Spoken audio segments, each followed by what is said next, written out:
Hello, you wonderful people, and welcome to another episode of Super-Fanta-Fi. This being a show to talk about TV shows of the supernatural, fantasy, and or science fictional genre. For today's episode, I'm going to talk about the latest episode of Interview with the Vampire. Great episode. A lot of really interesting things went down in this episode, so let's break it down.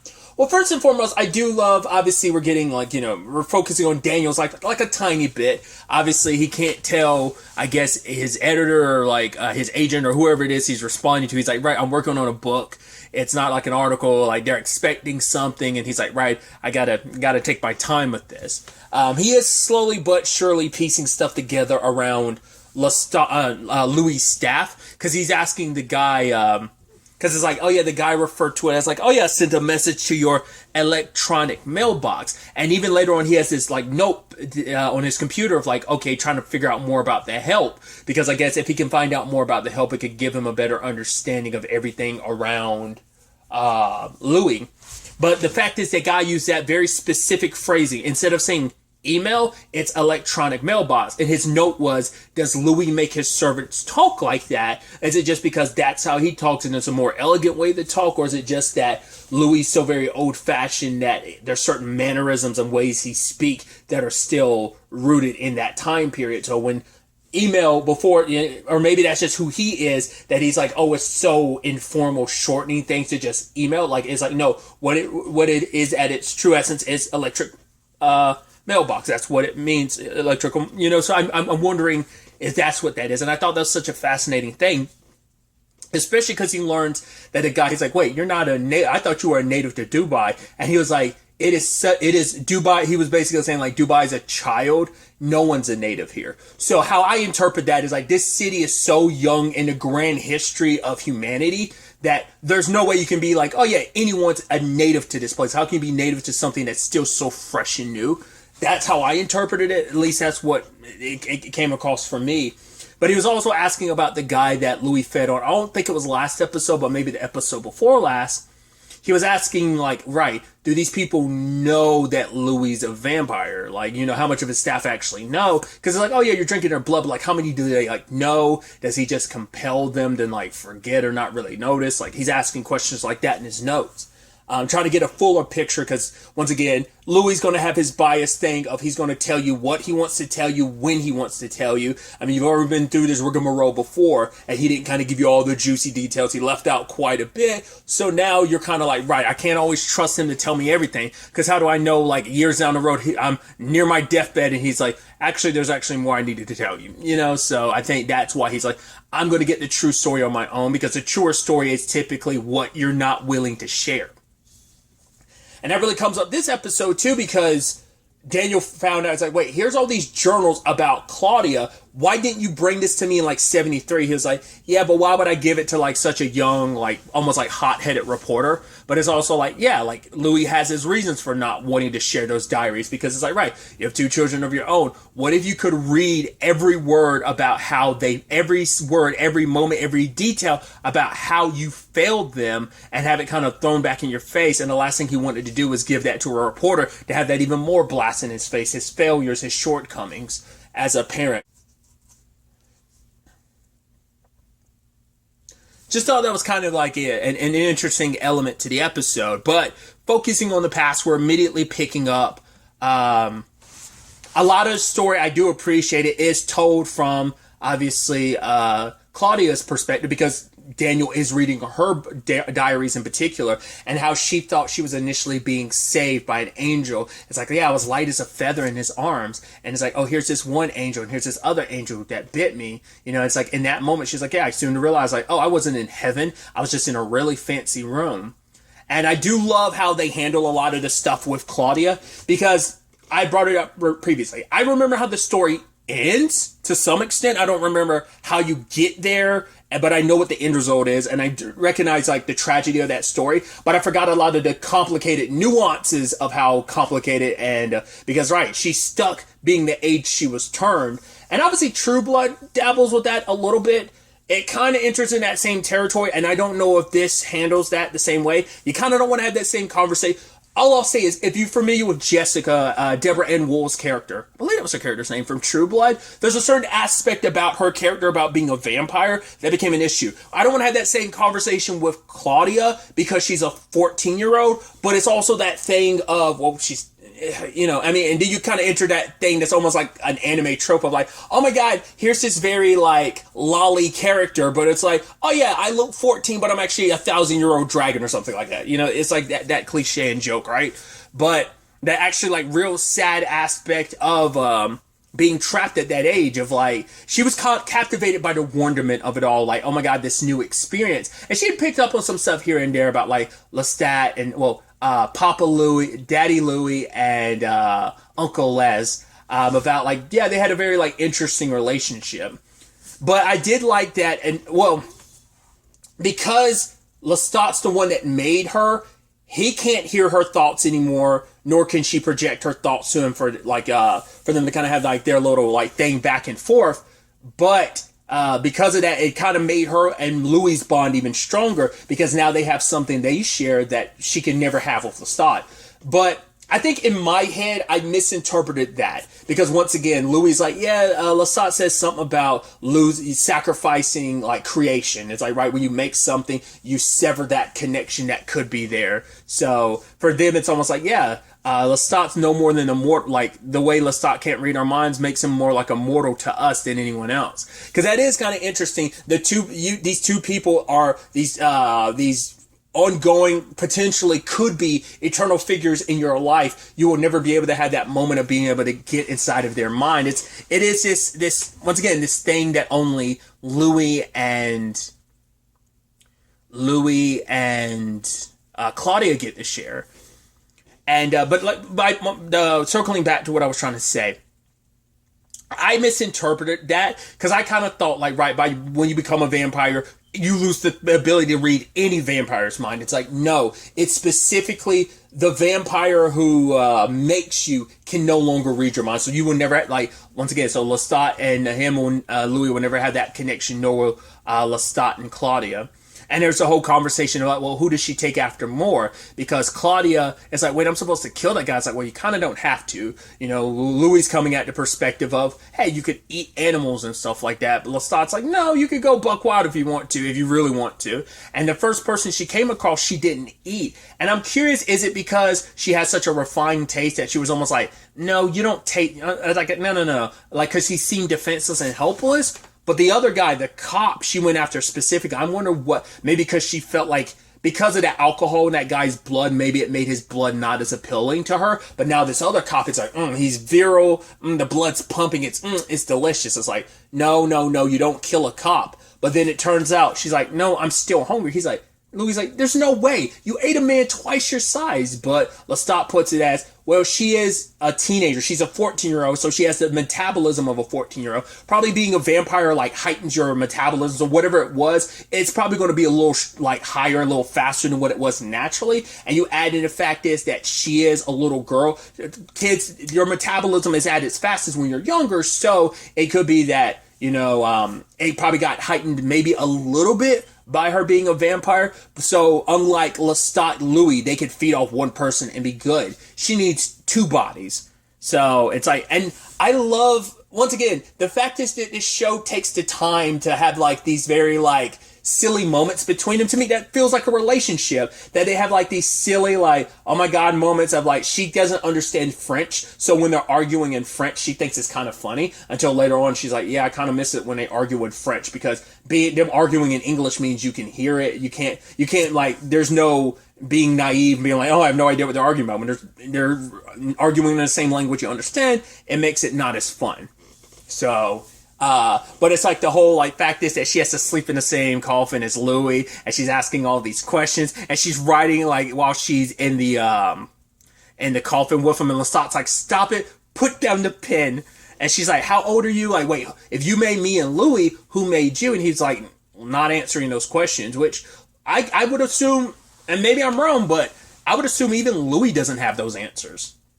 I mean, he has some of those answers, but not all of them, because it was like, Uncle Les, how old are you again? And Louis like, 160, and Lestat was like 159. He's like, no, I'm not that old yet. But I'd wonder, like, how much, in all honesty, how much does Louis actually know about Lestat's past? It's like, well, he dodges a lot of questions about who he was, where he comes from, but Louis kind of gives him the benefit of the doubt. It's like, right, everyone has their complicated past, and they don't want it kind of dredged up, so they don't want to talk about it.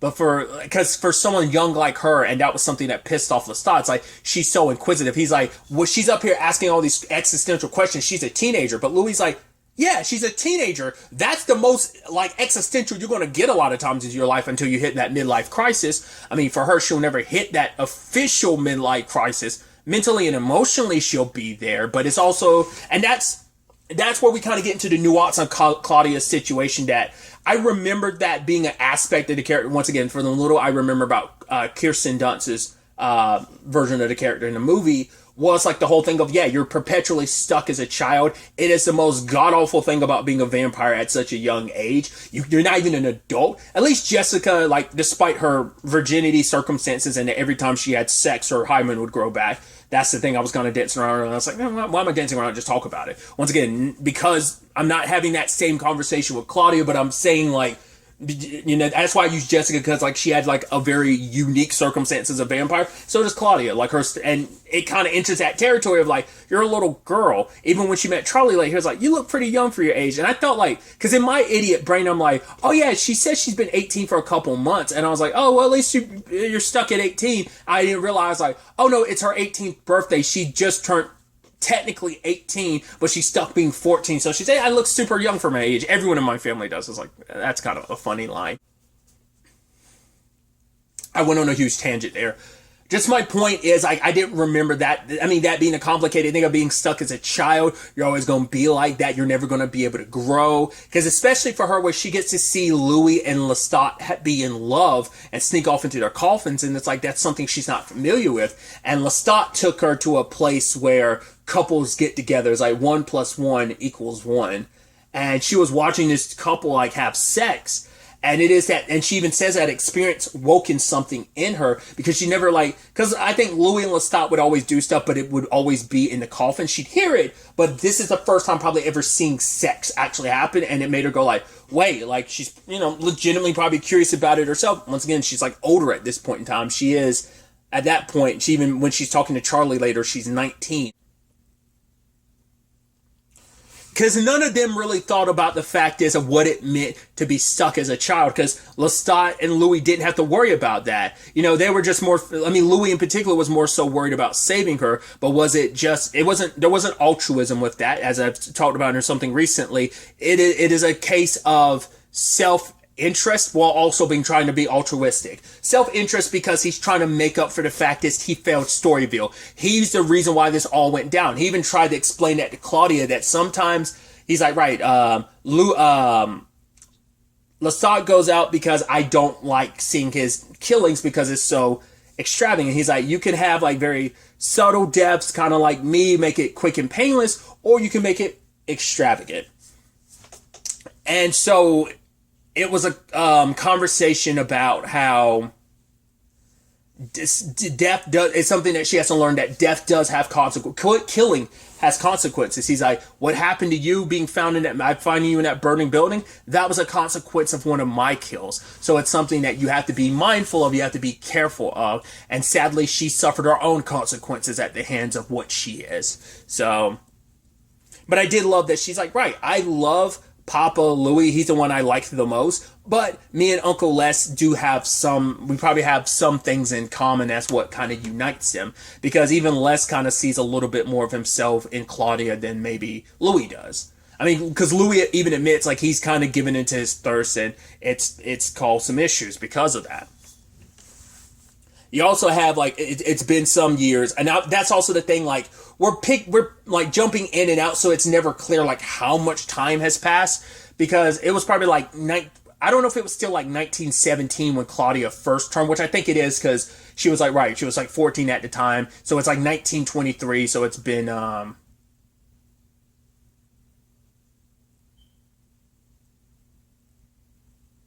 6-ish years at that point in time, maybe. So that kind of goes in line with her being like in 1920-ish roughly, you know. So as in 19 or 20, roughly, not as in 1920, the year. But anyway,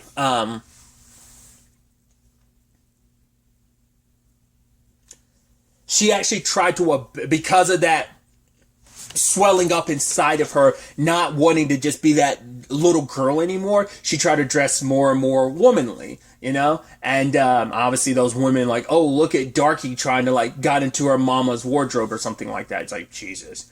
But she met Charlie and she felt that spark, you know? Saying all these things are like, oh yeah, I want to know what his tongue feels like. I want to know what it feels like kind of when he like hold you and stuff like that. Like she was in first love, smitten. And it's like, yeah, we all know, especially at that age. Yeah, because especially that hits a little close to home for me because like that was the first time I ever had a girlfriend. I was a little older. Like I was 15 the first time I ever was in a relationship. You know, like my first relationships all kind of happened like around me 15 to 16, so it's like that whirlwind of being like so madly in love with someone. I totally get that. But sadly the thing is like her what she is, she kind of lost control and ended up killing Charlie, and she wanted to bring him back, but the thought was like, I can't. The fact is, this is what you did. You killed him. You got to live with it. You drained him dry. I can't do it. He's dead as a doorknob. And for her, it's like, right. And Louis wanted him to be more soft with it. But he couldn't be, because for Lestat, it was like, no, this is a hard lesson she has to learn, that mortals, that's why we don't tangle with them. It's like, yeah, it's weird for you to say that considering like you tangled with the mortal, but I guess the plan was he was always going to make Louis his. She didn't necessarily have that plan with Charlie. She only had that plan with Charlie after the fact, because she's like, no, he can still be saved. But it's like, yeah, she inadvertently killed her first love. And that's a hard thing to kind of live with, you know, that guilt in particular, because at least like Louis hasn't been responsible. I mean, he came close to eating one of his sister's children, but he didn't actually do it. The fact is, Claudia killed the man that she loved. It's like that's a hard and heavy thing to carry around, especially when it's also a reminder of like, right, you'll never change, you'll be stuck the way you are. That we actually see later on that character, because if I remember correctly from the movie, like I did remember that character went full sociopath later on. Like, I think you have a mental breakdown after everything she went through. She said, like, one parent died, the other one left her, abandoned her with her aunt, an aunt who beat her just because she could. So it's like, cool, the aunt that died and left you, I mean, what's going to potentially come back for you, died on the other side of the wall, but also brought in a fire, wasn't that great of a person. That's why she didn't seem, I guess that explains why, with her new upbringing, because it's like, right, I moved into a ritzy place, like, oh my God, this fountain's mine, this is mine, like, oh my God, this life I live is so beautiful, this is so awesome. There's no wonder she doesn't really bring up like her old life, because Louis still tried to hold on to his old life. Sadly, that did not work out in the long run. I'd abandoned the train of thought I had earlier was about his mom dying. His mom has passed away, just because like even more years has gone by, and obviously he interacts with his sister. I think that interaction with his mom last episode was probably years ago. Was definitely years ago at this point in time. And so sadly, him and his mom never made it. I mean, to be fair, his mom threw his brother's suicide in his face, and his mom definitely never looked at him the same way. So I don't know how that was gonna, whether they would have been able to reconcile or not. But ultimately, they went to the funeral, and Louis kind of acts a little cold. I mean, it's not a little, quite cold to his mom, and about his mom, just kind of like, oh, kind of whatever about it. And especially towards his sister, who's like, right, we got to figure out what to do about the house. You don't really need the money for it. And like, you know, I can't give you what it's like actually worth or whatever, but it's not like you need the money. So he's like, right, just send over whatever. Cause he's just kind of through with it. Because I think for him, it's like, I'm casting aside my old family because you kind of turned me away. Cause it's like, right, you want to threaten me saying that I'm not, who am I to really take in some child to raise? Like, oh, and me and Lestat the proper people for it. But it's like, oh, you saw what I did to that door, Grace, like, don't test me type of thing. It's like, yo, because there's that familial love has kind of run its course to some extent, because I think it is that conversation of just because we're blood don't mean we relate, using a Machine Gun Kelly lyric. Just because we blood don't mean we relate. So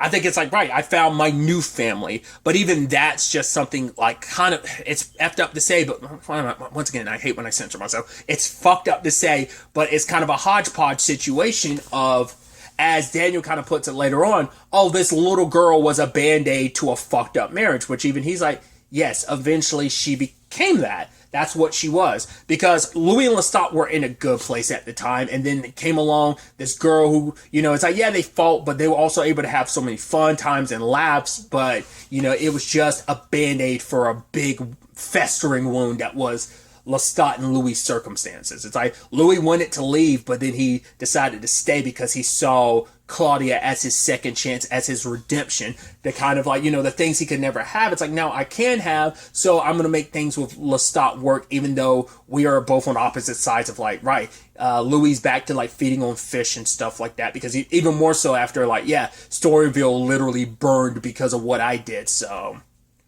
I'm learning like the consequences of his actions. So, but like I said, circling back, Claudia is like losing her mind, just being stuck in that position that she's in, going through all that she went through, kind of like remembering the fact is that the last person she touched, well, because her mom died in childbirth, and now it's like, cool, the last boy I touched ended up being the love of my life, and I killed him, so. And she's talking about the fact that she's going to be stuck looking the way she's stuck looking forever, no matter how old she gets, 20, 63, 358, it won't matter, and then we see her open the ceiling up and burning herself, so you're like, yeah, she's kind of going off the deep end, I think, beyond even what Lestat would probably expect, because like he enjoyed some of her chaos, but I think it's going to get to the point even... Because once again, I remember the end result, but I don't remember the journey to that end result. I even love that this show does tease a little bit that, because Daniel reads some of the, it's like, oh, start to the left and make your way right. He started, just to spite them, he kind of started right. But it was like, I think at that point, like at least one of the books he was reading, I think was from the 40s. I think it was like during World War II, maybe. I think, I could be mistaken, but then he kind of like circled back. And now he's obviously still in the 1920s because of, Claudia's journals. So, lot of really, really interesting things. I'm really curious to ultimately see where all of this ends up taking us going forward into the next episode. But really, that's all I want to talk about. Till the next time we meet, be happy, be safe, live life to the fullest, and enjoy it. Good day, and goodbye.